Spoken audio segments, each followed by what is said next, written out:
We're moving now to CLABSIs, so central line-associated bloodstream infections. And here we have another question, which reads, which of the following do you do to prevent CLABSI? A, routinely replace the central line weekly. B, routinely give antibiotics.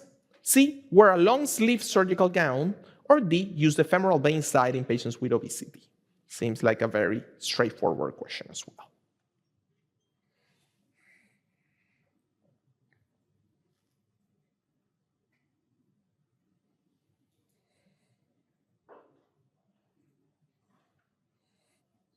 Alrighty, so our correct answer is option C, wear a long sleeve surgical gown. And we'll take a look at the rest of the options as well.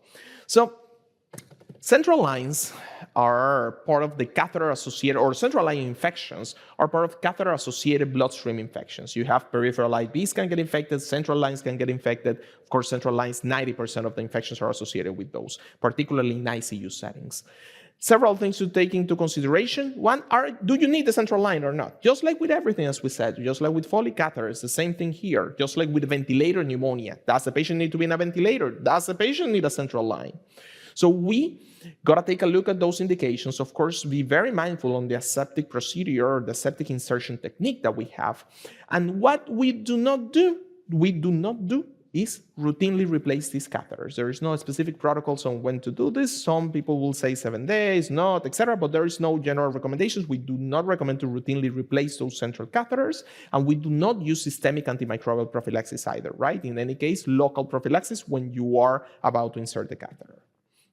When placing a central line, we all know the kit that comes with it, and we have to be very mindful of saying, hey, did I contaminate myself or not? Am I following the correct technique? We use full barrier precautions, so we use the sterile gloves, we use that surgical gown, the mask, helmet, or the hairnet, sorry, and that sterile sheet drape that we put on top of the patient when we are about to insert the catheter. You can use ultrasound as well with the sterile probes or the sterile sleeve that goes on top of the probe if available, and use chlorhexidine for skin preparation.